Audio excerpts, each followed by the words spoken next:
Hello everyone. आज ये हम लोग एक वीडियो लेके आए हैं स्पेशली स्टूडेंट्स के लिए जो अभी सीएस एग्जीक्यूटिव का एग्जाम देने जा रहा है। ठीक है, एग्जाम अभी कुछ ही दिन में आ जाएगा, तो आपके लिए कुछ important topics, important tips for the last moment preparation जो आपके लिए बहुत काम आएगा। ठीक है, आज के वीडियो में हम लोग ये डिस्कस करेंगे कि भाई ईसीआईपीएल करके जो अपना सब्जेक्ट है, ठीक है, ग्रुप 2 का, उसके अंदर क्या इंपॉर्टेंट टॉपिक्स है, उसमें आपको क्या टिप्स मैं आपको दूंगा, कुछ तो आपको अच्छे से करना है। अगर ये चीज अगर आप सही तरीके से कर लोगे in next few days you can score easily 70+ marks in your examination.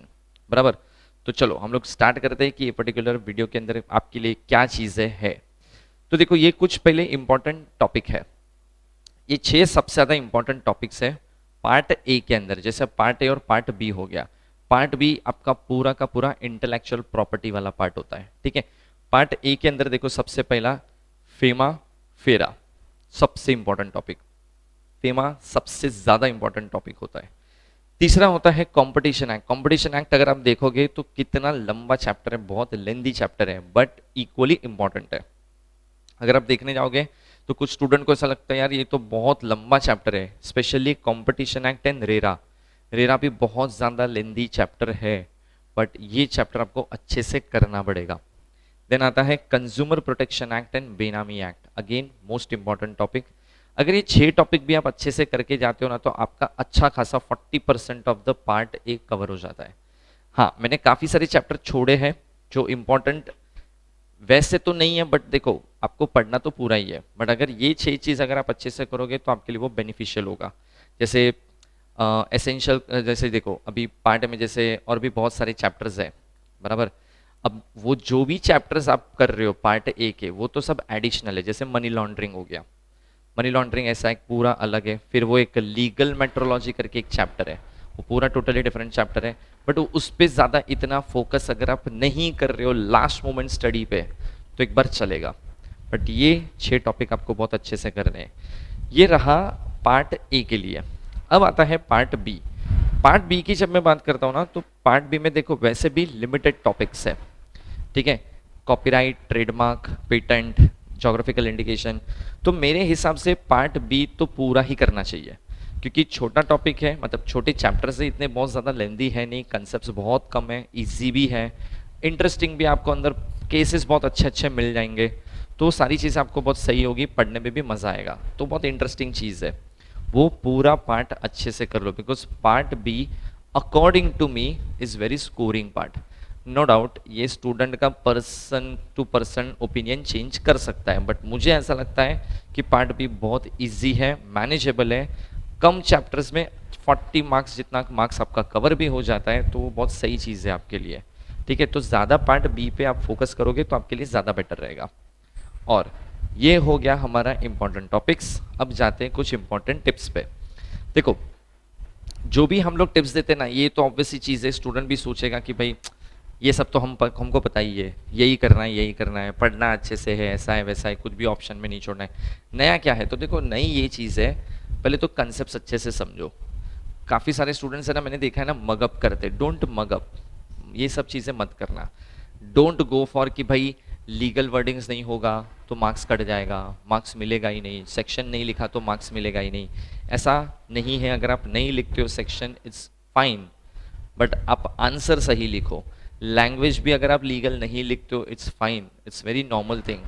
हर एक स्टूडेंट लीगल लैंग्वेज नहीं लिख सकता है, बराबर होता है, काफ़ी सारे लोगों को नहीं जमता है, तो ठीक है, नहीं लिखा तो भी प्रॉब्लम नहीं है, मार्क्स मिलेगा। अगर आपका नॉर्मल लैंग्वेज, लेमन लैंग्वेज भी अगर कंसेप्ट को सही तरीके से जस्टिफाई कर रहा है, तो डेफिनेटली इंस्टीट्यूट आपको मार्क्स देता है। दूसरा, try to complete full paper.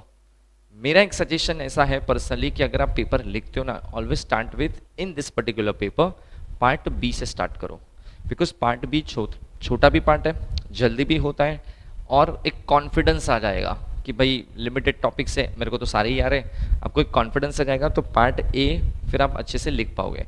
But अगर आप स्टार्टिंग में लिख रहे हो फेमा फेरा वाले क्वेश्चंस के आंसर्स, तो आपको थोड़ा, अगर उधर समझो 1-2 क्वेश्चन नहीं आया ना, तो आप थोड़ा पैनिक करोगे, शायद डर जाओगे, तो वो मत करो।